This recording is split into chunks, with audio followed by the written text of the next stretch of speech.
What is good, guys? Today is another scorcher of a day here in Japan. It is 36 degrees Celsius just in the shade. So if you manage to cop a bit of sun, you pretty much melt instantly. But anyways, enough talk about the weather.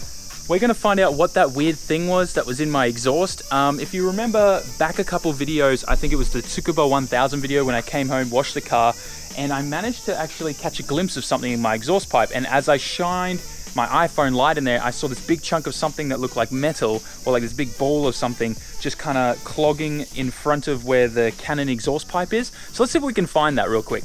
So hopefully you guys can see in there good enough. I can't really see while I'm sticking the camera and phone in there, but there is something clogging half of the exhaust up before it can get out of the Canon. So what we're gonna do is rip that entire section of exhaust off and stick my hand in there, or see if we can knock it out and work out what it is. Because that's definitely gonna be restricting flow, which can cause some, a loss of power essentially. So anyways, we're gonna get started on that now, jack the car up, put it on some stands, and go from there.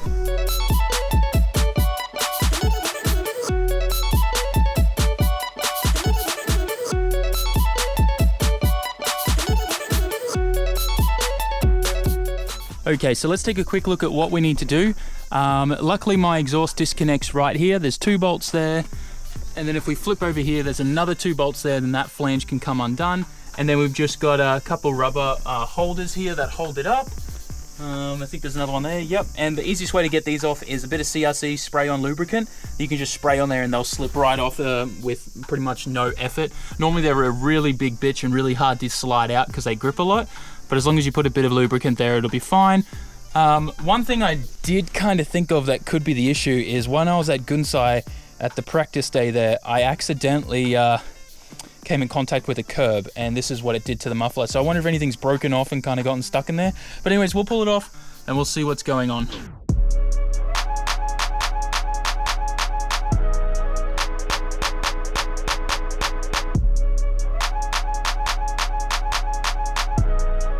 Okay guys, so I've gotten this section of the exhaust off and it's definitely something metal. Listen to this.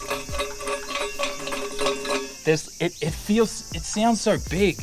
Hang on, will it come out? No, it's not coming out.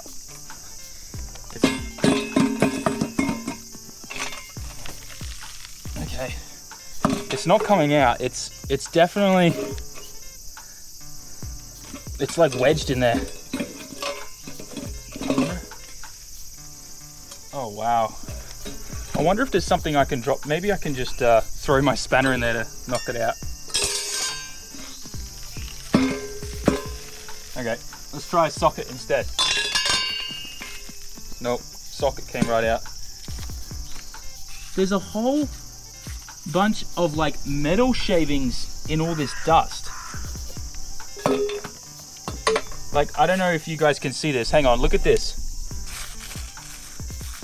There's like a whole bunch of metal shavings that are in there as well. So I'm kind of worried now what's going on with my exhaust. All right.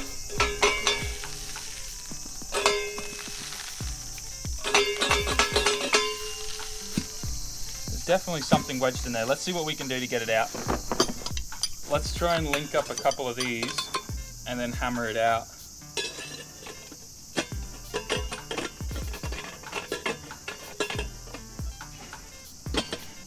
Ah, that hurt. Oops, didn't mean to drop it. Okay, let's keep trying to get this out.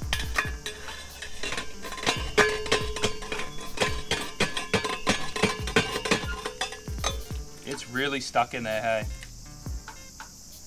So, I found this broom, this little broom here. I'm gonna try and use this stick to get it out, because it's really wedged in there.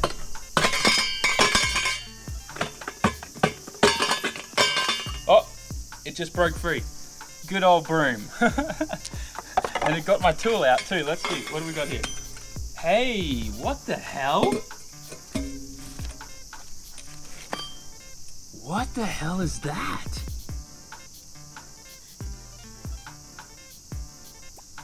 It's like the inside of a flange or a muffler or something?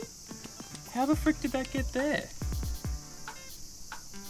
Maybe it is like the inside section here of my exhaust that's like just breaking apart, but that is literally like the inside of a flange. Look at that. And it was wedged in there sideways and kind of clogging up half of it. Man, there's sweat dripping off my face. It's so hot here. Interesting. Well, we got it out of the exhaust now, so I guess there's nothing left but to put this all back on.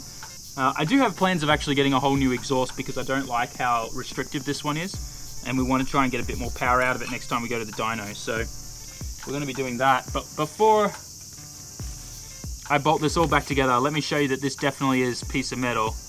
It's sticking to this magnet. So the fact that it's doing that, there you go, because you can't really tell that well because it's covered in carbon so much. You can kind of see a bit of the metal there and stuff.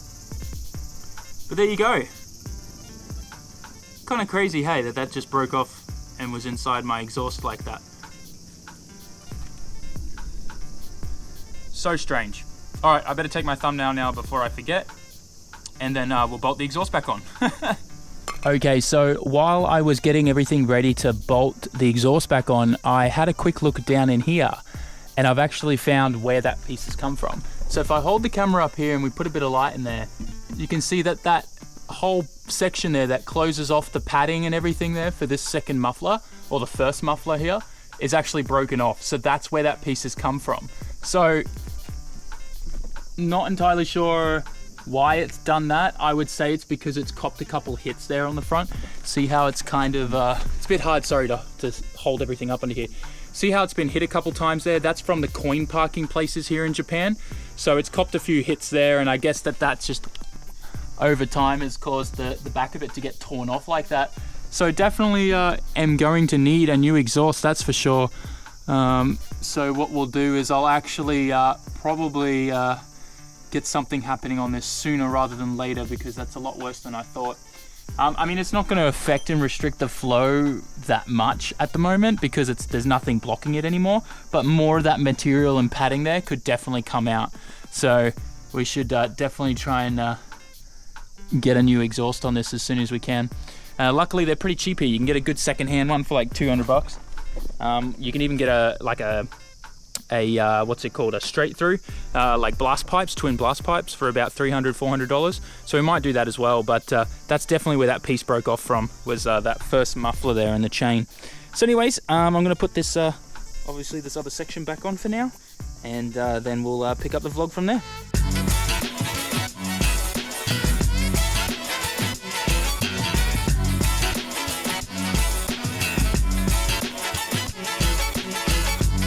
Okay, so I've got the exhaust all bolted in and sitting in its mounts. I'm not going to tighten these bolts though, and that's because ever since I've had this car, it's never come with a gasket in this section of the exhaust. I don't know why, but that's just how it was. So whenever I've had to remove the exhaust, when I like change the diff and stuff like that, I've always just put a nice thick layer of RTV on there.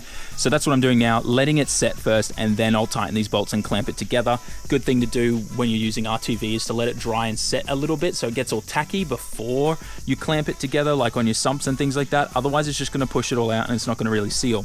So little trick for you guys, if you're ever at the track and you're desperate for like a gasket, or you just can't be bothered buying a new one, you can get away with using RTV. I definitely wouldn't recommend you do that closer up to your engine where things are hot, especially things in front of your catalytic converter, but it'll definitely get you by, and it's gotten me by.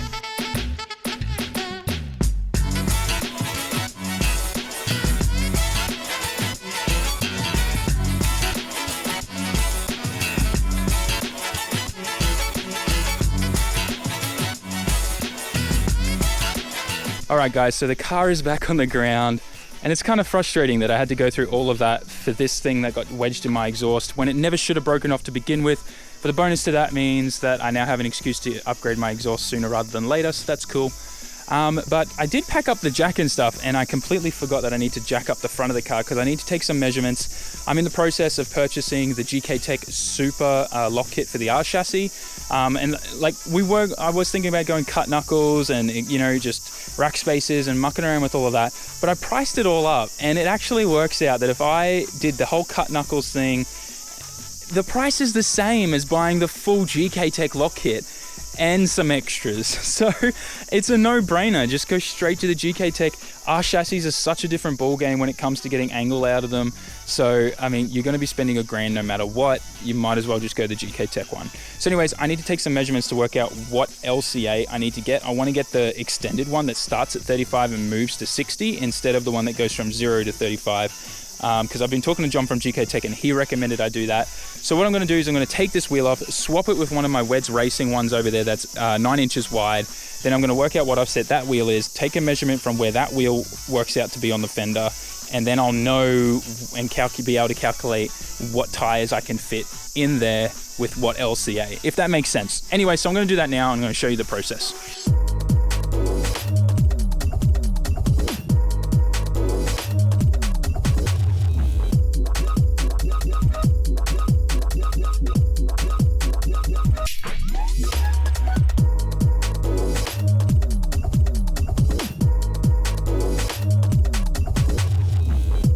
So as you can probably tell, these wheels suit so much better in the front here. They fill out the guards, they're pretty much level with the guards here. And these initially, I was going to use these as my new fronts because they're 9 inches wide, means I can put a wider, grippier tire on there. I was going to put some like Nankane AR1s on, which I still want to do, but with 18-inch wheels. Obviously I'm going to be changing to the 18-inch wheel size, which means that I'm going to be selling these as well as the normal daily ones that I have on, the Vortex, the ones that I'm sitting on right now, the ones I just took off. So if any of you guys are interested in my wheels as well as the SSR meshy ones over there, DM me on Instagram. These are 7x9 plus 20. My normal Vortex, I think the fronts are 8 inches wide, the rears are 9 inches wide. They're 17 by 9, 17 by 8 in the front. And then the SSR meshies are 18 by 8 for the front and 18 by 9 for the rear, which I've just been using them as burners. And then I have another pair that I'll just take to Up Garage because they're no branders. So if any of you guys are interested in my wheels, let me know, DM me on Instagram. I'll help you ship them overseas. It's not a big deal. You're just going to have to pay for the shipping. But yeah, I'm pretty much planning on getting rid of them super cheap. I'm going to get rid of these Weds for probably $350 US for 2, the pair. Then I'll get rid of the full set of the Vortex that I normally run on this for daily driving. I'll get rid of that full set for $250 US. There's a bit of gutter ash on them. And then the SSR set, full set, I'll get rid of for probably like maybe $450 US. So DM me on Instagram if you're interested. Anyways, back onto this. Now, I was hoping that there was going to be a bit more space between here and the fender. It's more evident more than ever now that I'm definitely going to have to probably roll these. Just to give you an idea, the LCAs that I want to get that are already pre-extended by 35, that's about this much on the tape measure, right? This much extra. So if I had that much right now with this, we're going to be screwed. Like, that's a lot of wheel poke with these fenders. So right now, this is a plus 20 offset wheel, which means that the hub is coming closer to the wheel. Now, on the Skylines, you can run up to a plus 38, which is an extra 18 millimeters that this wheel would be inside the guard here. So if I was to take off 18 more mil from this, right? So we go down to here to pretty much about there. That gives us this much, right? I would have that much extra poke on this, which means I need guards that are this much wider, really. I need fenders that are that much wider, and not even to mention the 9.5 wheel. Like, it's a 0.5 of an inch more. So that's like another like centimeter I need to add on. So we're back pretty much at 30. So I definitely am going to need some wider fenders. I'm going to need like some plus 35 over fenders, which is okay because obviously I've got the new front bar that I want to put on, and I want to put on, you know, the whole car's going to get repainted and stuff like that. So it's probably going to make sense that I get the over fenders at the same time. And over fenders aren't actually all that expensive. The difficult thing is that these over fenders are like a cross between R34 and R33 over fenders or something like that. I need to check, but it looks like they've probably cut them here and welded them together and then bogged it. I don't know. I need to figure that out. It doesn't look like there's any welding points anywhere along here or bog points. So this could be like no, but it's got the 33 like indentation here. So I'm so confused. Like, this has to be a 34 fender. Like, it must be. it must be a 34 fender, and then they've just customized it to fit the 33 indicator. I need to investigate that because I can't be like cutting and changing fiberglass over fenders to make it fit. Otherwise, what we can do is I can just get Denny to cut this out and add fiberglass flares to this one. So we need to definitely work out some over fenders for those bigger wheels. It's gonna have to happen. So I'll look into that. That's my problem, I guess, to solve. But for now, the new tire sizes I want to get are going to work with the LCA that I want to get, but I definitely am going to need some wider over fenders. So that answers that question for me. Wheels are going to fit, but I need a wider over fenders. Anyways, so I'm going to take this wheel off. We're going to put the other one, the normal ones, back on, and then I'll show you the SSRs that I want to sell so you guys can have a look at those. None of them are going to come with tires on them to save you guys shipping. And then, yeah, I guess we'll wrap up the vlog from there. All right, so we're back on the ground now, and I did check the offset of this front wheel. It's 17 by 8 plus 36 offset. So that helps me as well. I can measure that in the future. But like I said, these Fortec wheels, full set of 4, I'll get rid of them for $250 USD if anyone's interested in them. They will need some tidying up, like, you know, you'll need to fix the gutter rash with some sandpaper, and you'll want to fix the paint because some paint's coming off. That's kind of why I'm getting rid of them so cheap. The rears are 9 inches wide. I think the offset's fairly similar to the front, around plus 30. I'll check that for you though if you're interested. Wed Sports, I'll get rid of those, the pair of those for 300 US. And then these SSR meshies that I'll show you. I don't actually know the model of these SSR wheels. They're really cool though. And they're great sizes for a Skyline. So they're both plus 38 offset, and the fronts are 8 inches wide, the rear is 9 inches wide. So this is them here. They're in pretty good condition. There's just a bit of dirt and stuff on them because they've been sitting outside and burnt rubber and stuff. So these are the fronts. I'll just show you the sticker on the inside. So there you go, plus 38 offset. Obviously these are all 114s. But yeah, they're really good. And then these ones I'm just going to get rid of. I don't know if anyone wants these though. They're kind of like a no-brainer. It has here like Schneider and some G-Tech or C-Tech or something written there. Never heard of that brand. I'm pretty sure they're just no-brainers here in Japan. So those ones will probably go off to whatchamacallit, Up Garage to be sold off. But anyways, let me know if you're interested in those wheels. I'm going to pack up my tools now and then have a shower, go inside, and then we'll close out the vlog. All right, so fresh out of the shower, feeling much better and hydrated now. Today was actually pretty productive and really good. I got a whole bunch of things sorted out, worked out wheel sizing and things for the lock kit. So that's gonna help me out good with the orders I need to place for that. But the whole mystery thing that was in my exhaust was kind of stressing me out because I wanted to make sure that it wasn't something like I've pissed off a neighbor across the road and they've jammed something in my exhaust to try and upset me or something. That kind of thing used to happen in Australia a lot. I'm sure you guys can relate. But obviously that wasn't the case, which is awesome. And I know my neighbors, I'm really good with my neighbors here. If ever I'm working on the car and they need to leave and stuff, I pack up and move right away for them and we communicate with each other and stuff like that. And they don't have a problem, so it's good. But you can never be too sure. Generally as a car enthusiast, I find there's always someone in your neighborhood that hates what you do. So anyways, so I'm glad that we sorted that out, and now I have an excuse to upgrade my exhaust sooner rather than later. The only issue is money. But anyways, we'll work on that. For now, I can just keep using it, which is good.